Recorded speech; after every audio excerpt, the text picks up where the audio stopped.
Hello दोस्तों, आज हम एक हैरान कर देने वाली घटना को फोकस करके एक बहुत ही महत्वपूर्ण मुद्दे पर बात करने वाले हैं। दरअसल दोस्तों, आपने सुना होगा कि जब कोई किसी प्रकार का इलीगल काम करता है, कानून के विरुद्ध काम करता है, तो उसको अरेस्ट कर लिया जाता है पुलिस के द्वारा। लेकिन ये अरेस्ट होता था फिजिकली रूप से पकड़ना, लेकिन अब एक नया शब्द आया है जिसे हम कह रहे हैं डिजिटल अरेस्ट। तो आज के पूरे इस वीडियो में हम जानेंगे कि आखिर डिजिटल अरेस्ट क्या होता है और कैसे किसी व्यक्ति को डिजिटल रूप से भी अरेस्ट किया जा सकता है। दोस्तों, पहली बात तो ये है कि डिजिटल अरेस्ट फ्रॉड लोगों के द्वारा किया जा रहा है। मैक्सिमम केसेस फ्रॉड के हैं और कहा जाए तो हर दिन 7000 केस इस तरह के अब आने लगे हैं। तो ये बहुत बड़ा एक मुद्दा है जिस पर हम बात कर रहे हैं कि डिजिटल अरेस्ट क्या होता है। दोस्तों, इसमें होता यह है कि सबसे पहले तो आपको एक कॉल आएगा। कॉल में आपसे उस चीज़ के बारे में कहा जाएगा जिससे आप रिलेटेड हैं। जैसे मान लीजिए कि मैं एक कंपनी में अपने पैसे लगाता हूं। अब मुझे कॉल आता है कि आप इस कंपनी में जो पैसा लगाए हैं वो पैसा वो मनी लॉन्ड्रिंग पर लग रहा है, इसलिए आपके ऊपर FIR लॉन्च किया गया है।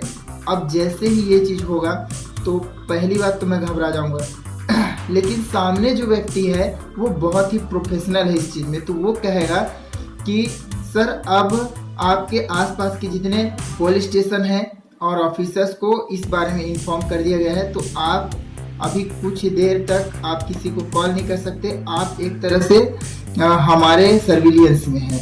अब इसके बाद क्या होता है कि ये जो फ्रॉड होते हैं वो कहते कुछ देर के बाद कॉल करेंगे और कहेंगे कि हम आपको हमारे सीनियर से बात कराते हैं, क्योंकि अब मैं डर गया हूँ और मुझे अपने कंपनी के जो अगर ऊपर से कोई फ्रॉड हो जाता है और मैं नीचे का जुड़ा हुआ व्यक्ति हूँ तो उतना ज़्यादा मुझे नहीं पता रहेगा।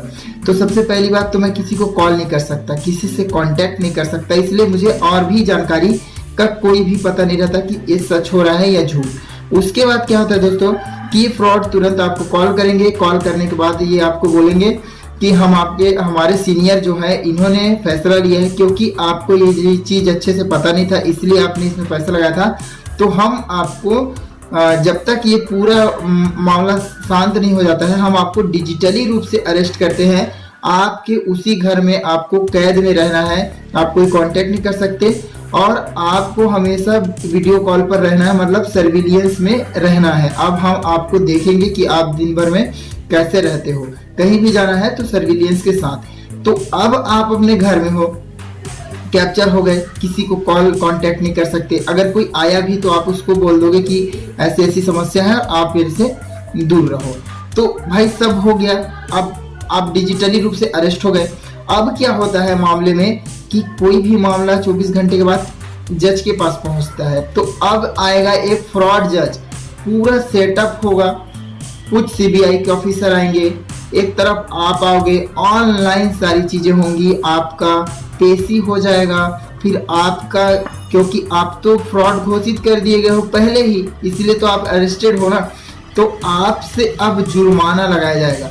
अब जुर्माना आपको देखकर लगाया जाएगा कि आप कितना इन्वेस्टमेंट किए थे, ये सारी जानकारी वो आपसे ले लेंगे। तब उनको आपके बारे में पता चल जाएगा कि आपके पास कितना पैसा है, आपने कहाँ इन्वेस्ट किया और कितने देने की आप क्षमता रखते हैं। उसके बाद आपसे एक बहुत बड़ा अमाउंट, यहाँ तक कि इस केस में एक डॉक्टर से 2 करोड़ रुपए तक का जुर्माना लगा के फिर आपको पैसा उनसे ले लिया गया है। उसके बाद जो जज होते हैं वो जितना भी मतलब डॉक्यूमेंट होता है वो डॉक्यूमेंट को आपको PDF के रूप में भेजते हैं। उसमें एकदम असली का सेम टू सेम कहा जाए कॉपी पूरा डॉक्यूमेंट्स होते हैं, सारे ऑफिशियल सरकारी होते हैं, रजिस्टर्ड नंबर के साथ होते हैं, सील साइन सब कुछ सही होता है।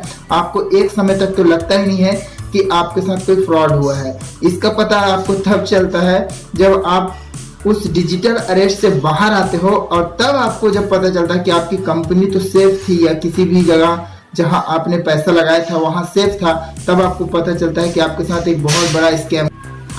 आई होप दोस्तों ये वीडियो आपके लिए बहुत ही ज़्यादा इंफॉर्मेटिव होगा, और आपको अगर इस प्रकार का कोई भी कॉल, मैसेज या कोई भी चीज़ आता है तो आप अपने पास के जो नज़दीकी पुलिस स्टेशन है सबसे पहले वहां कांटेक्ट करें। किसी भी प्रकार का डिजिटल लेन देन ना करें।